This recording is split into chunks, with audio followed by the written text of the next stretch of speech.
وسهلا بضيوفنا الكرام، كما نجدد الترحيب بالزملاء المحتفى به ونشكرهم على حضورهم وتشريفهم حفلنا هذا، وهم العميد ركن عبد الله بن شجاع الحلبي، والعميد فهد محمد الحنيني، والعقيد خالد سليمان العوفي، والمقدم سلطان العتيبي، والناظم الأول فهد سلطان الزهراني، والأستاذ أيمن الصخيري.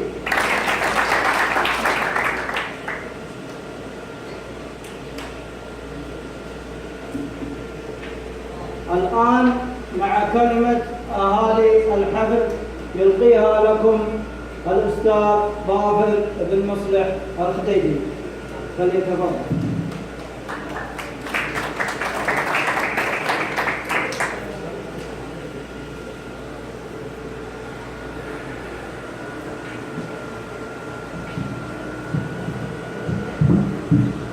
السلام عليكم ورحمة الله وبركاته. أسعد الله مساءكم بالخيرات والمسرات. نرحب بكم أجمل ترحيب. الحمد لله رب العالمين، والصلاة والسلام على سيد الأولين والآخرين، الهادي البشير والسراج المنير، محمد بن عبد الله، عليه أفضل الصلاة وأتم التسليم. أحييكم بتحية أهل الإسلام، تحيتهم يوم يلقونه سلاما، والسلام عليكم ورحمة الله وبركاته. يطيبني في هذا المقام أن أتحدث معكم بأريحية وارتجالية، لست مصدرا عباراتي على الورق ولا مرتب جملي، وإنما أردت أن أتحدث معكم من القلب إلى القلب. ففي المقام الأول نيابة عن الحضور أهل الحفل وأصالة عن نفسي أرحب بكم أجمل ترحيب، فأقول لكم حللتم أهلا ووطئتم سهلا، فحياكم الله. تحية عاطرة بعطر ورد الطائف، صافية كصفاء سمائها، عذبة كعذب مياهها وقطر نداها، شامخة كجبالها، فحياكم الله تحية إجلال وتقدير. الأخ المحتفى به محمد حامد الخديجي وضيوفه الكرام، أيها الحفل الكريم، إن هذا الجمع المتواضع له دلائله العظيمة وأثره الكبير في نفوس الجميع. إن هذا التجمع زيادة بالألفة والمحبة والتواصل بين الأقارب والأصدقاء. فأنا أقول لكم من هنا، أنتم الذين تفضلتم علينا بالتكريم، فنحن نلنا تكريم حضوركم هذه الليلة، فحياكم الله. عندما أتحدث عن أبو أحمد فأقول أنت يا أبو أحمد ابن العم والقريب والصاحب والزميل، فأنت تستحق التكريم.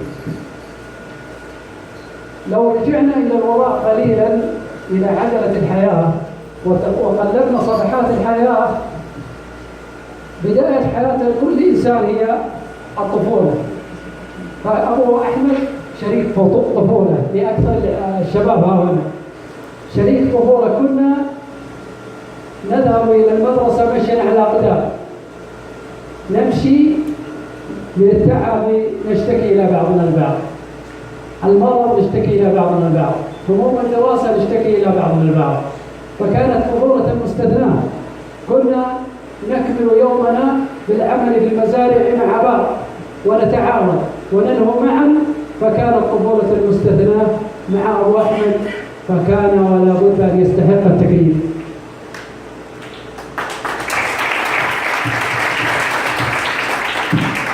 لو قلبنا صفحة أخرى من صفحات أبو أحمد، وهي الصفحة الأخرى والجانب الآخر من حياته العملية، عندما حمل بندقيته وذهب في شرق المملكة وغربها، شمالها وجنوبها، جندي من جنود هذا الوطن وحارس من حراس هذا الوطن، فكان سطر أجمل وأروع اللوحات الإخلاص والفداء عن هذا الوطن.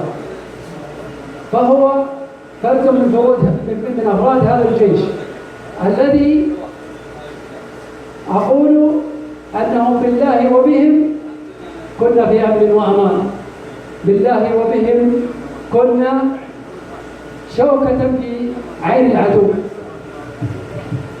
بالله وبهم قدرنا القريب والبعيد. فكل واحد في هذا الشعب السعودي صغيرا أم كبيرا، ذكرا أم أنثى، يرفع قبعة الاحترام لكل فرد في أفراد الجيش السعودي وأبو أحمد واحد منهم.